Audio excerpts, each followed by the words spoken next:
শাকিব খানের প্রেম এরকম কিছু? He is like a Prince actually. তখনকার স্ক্রিন ওনাকে আসলে ওনার সৌন্দর্যকে জাস্টিফাই করতো না। গানটা স্পেশালি আমার জন্য রাখা হয় সুইট 16। আচ্ছা, আপনার কেমন লেগেছে শাকিব খানকে দেখে? আমি স্টার স্ট্রাক ছিলাম, কারণ আমি ওনাকে এর আগে সামনাসামনি কখনো দেখিনি। সিনেমা দেখেছি ওনার, তো সিনেমা তখনকার স্ক্রিন ওনাকে আসলে ওনার সৌন্দর্যকে জাস্টিফাই করতো না।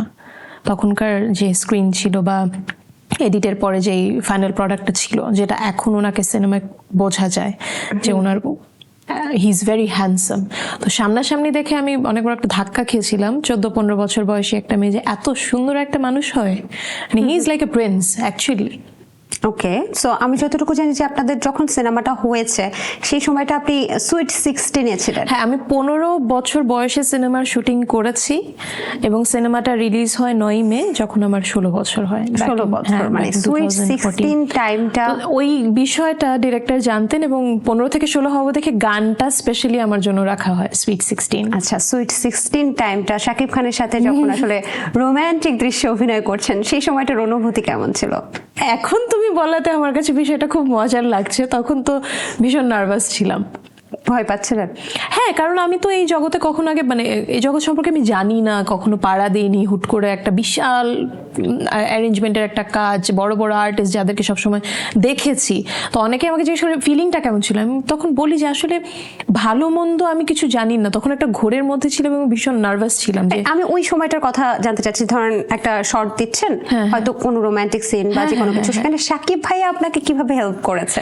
উনি অনেক বেশি পোলাইট, উনি অনেক বেশি হেল্পফুল। উনি বুঝতে পারছিলেন আমি নার্ভাস, উনি 2-3 বার আমার সাথে রিহার্সাল করেছে, আমার সাথে নর্মালি কথা বলে আমাকে ইজি করেছে, তারপরে আমরা সিনটাতে কাজ করেছি। একটা গল্প কি শুনতে পারি, মানে কিভাবে কথা বলেছেন? বা ধরেন কোনো এক জায়গায় বারবার টেক লাগছে, আপনাকে বললো যে ঠিক আছে আমি আসো, আমরা একটু কথা বলি, তারপর আবার করি। না, উনি প্রথম থেকে যে কেমন আছো, কি অবস্থা, আমার ছোট ভাই এবং আমার মার সাথে ছিল। তো তখনকার দিনে টেম্পল রান বলে একটা গেম ছিল, আমার মনে আছে। ঠান্ডার মধ্যে আমি কাঁপছিলাম, বলে তোমার ঠান্ডা লাগছে? বলে হ্যাঁ, আমার ঠান্ডা সহ্য হয় না। তো হাসতেছে, আমার ছোট ভাইকে কোলে নিয়ে বসে গেম খেলাচ্ছে।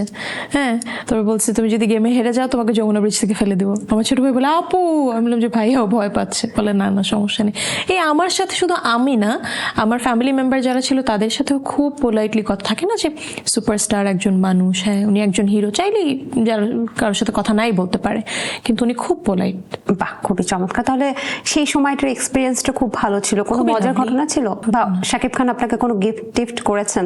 আমার মনে আছে ওনার একটা অ্যাডভাইস, তখন সিনেমাটা চলাকালীন, শুটিং চলাকালীনই খুব সমালোচনা শুনছিলাম এবং আমি খুব ছোট, আমি বিষয়টা তখনও খুব নর্মালি নিতে পারিনি। তো আমি ভাইয়াকে বলেছি যে ভাইয়া এরকম এরকম মানুষ উল্টাপাল্টা কথা বলছে। পরে বলে কি সমালোচনা? সেটা আমার ঠিক মনে নেই, কারণ মোটামুটি আপনার সাথে শাকিব খানের প্রেম এরকম কিছু? না না, এগুলো তো এখনকার বিষয়, তখন সেরকম কিছু না। কি একটা খারাপ কথা শুনেছি বা খারাপ মন্তব্য করেছে বা আমাকে নিয়ে বাজে কথা বলেছে কেউ একজন, এরকম। কারণ ওখানে তো অনেক ধরনের অনেক শ্রেণীর মানুষই থাকে, কাজ করে। তো আমি পরে বলেছি, বলে যে শোনো, সমালোচনা না হলে আলোচনা হবে কি করে? তোমাকে নিয়ে সমালোচনা হচ্ছে মানে তুমি আলোচনা করার যোগ্য। যখন তোমার মানুষ ভালো চাবে না, তখনই সমালোচনাটা করবে। তার মানে বুঝে নেবে তুমি নিশ্চয়ই ভালো কিছু করছো যে মানুষের সহ্য হচ্ছে না।